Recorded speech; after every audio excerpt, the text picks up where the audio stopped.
अमी मेरा सवाल यहीं से शुरू होता है कि उस फ़िल्म में वो लोग कहते हैं कि महर्षि वाल्मीकि के रामायण पर आधारित ये आदि पुरुष है।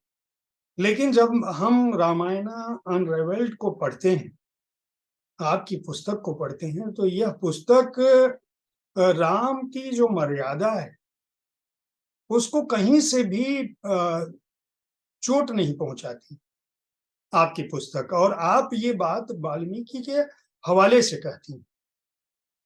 अ, मैं ये जानना चाहता हूँ कि राम पर इतने तरह के जो विचार हैं, वह क्यों हैं? अ, जयप्रकाश जी, ये बहुत कठिन प्रश्न है वैसे देखा जाए तो।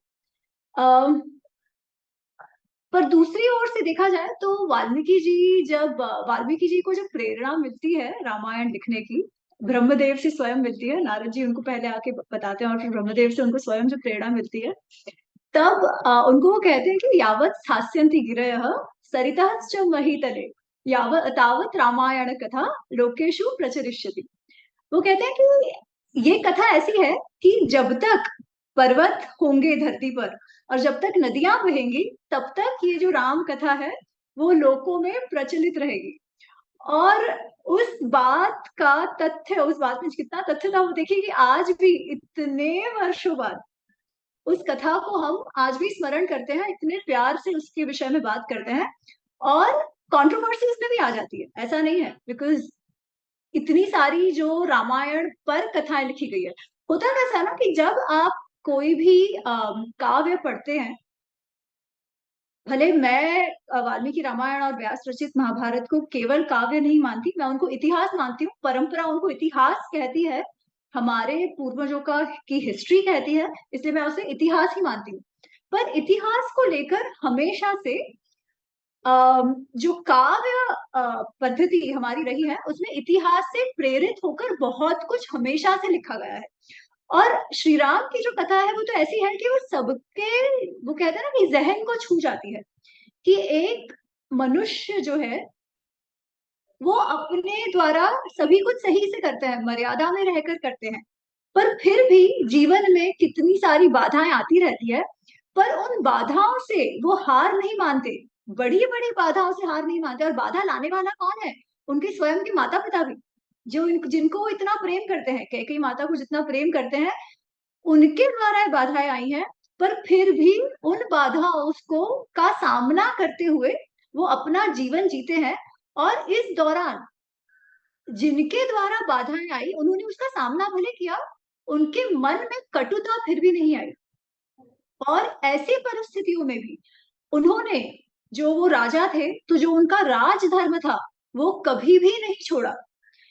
श्री राम, अगर हम वाल्मीकि जी का जो चित्रण श्री राम का है, जो जो बताते हैं, तो श्री राम ऐसा कई बार है ना, क्या हो जाता है कि जब हमने बहुत सारा टेलीविज़न के द्वारा देखा हो या बहुत सारी कथाएँ उनके विषय में जो लिखी गई है, उनसे देखा हो, तो ऐसा लगता है कि वो एक हमेशा स्थितप्रज्ञ भाव में ही होते होंगे। ना उनको कभी गुस्सा आता होगा, ना कोई और भाव होगा, ऐसा नहीं था। वाल्मीकि रामायण पढ़ो तो हमें पता चलता है कि वो उनमें बहुत सारे भाव थे और वो उन भावों को दिखाते भी थे, उनका अनुभव भी करते थे। परंतु उन भावों को वो अपने निर्णय के बीच में नहीं आने देते थे। भावों की अपनी जगह है, भावनाओं की अपनी जगह है और निर्णय लेने की अपनी जगह है। तो ये जो उनकी कथा है, वो कोई भी मनुष्य ऐसा नहीं है जो उससे प्रभावित हुए बिना रह जाए। इसीलिए लोगों ने अपने समय में, अपने तरह से, अपने मनोस्थिति के अनुसार उनकी कथाएँ लिखी। अच्छा, अब उसमें भी क्या-क्या हुआ है, क्योंकि ये काव्य प्रथा रही है, इतिहास से प्रेरित होकर रचनाएँ करने की प्रथा हमेशा से रही है। अच्छा, उसके अलावा क्या है कि कुछ-कुछ उनके जो निर्णय हैं, वो ओवर टाइम कदाचित कंट्रोवर्शियल हो गए। तो कवियों ने अपने हिसाब से उनको एक्सप्लेन करने का, उनका अर्थघटन करने का प्रयत्न करा। इसके कारण भी थोड़ा-सा फ़र्क आ गया। फिर जो रामायण लिखा गया है, वो भक्ति भाव तो उसमें है ही, श्रद्धा तो उसमें है ही, परंतु श्री राम, अयोध्या के राजा, इनके विषय में लिखा गया है। उसके बाद जो रामायण आई, जैसे अध्यात्म रामायण, फिर तुलसीदास जी की जो रामायण है, रामचरितमानस जो है, वो उसमें भक्ति भाव और भी अधिक था। क्योंकि जो काव्य लिख रहे थे, जो काव्य की रचना कर रहे थे, वो इतिहास पर फोकस नहीं कर रहे थे, उनका फोकस था श्रद्धा पर, उनका फोकस था भक्ति पर।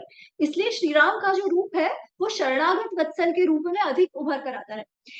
तो ये है ना कि कथा इतनी सुंदर है, इतनी भावनाओं से भरी हुई है कि सभी को अपील करती है, और सबने फिर उनके ऊपर अपने भाव के अनुसार उन्होंने श्री राम को किस दृष्टि से देखा, उस हिसाब से लोगों तक पहुंचाने के लिए इस पर लिखते गए, और आज भी लिख रहे हैं। मतलब मैंने तो रामायण पे लिखा है, पर मैं अकेली नहीं हूँ। हर वर्ष कितनी ही पुस्तकें इस पर आती है।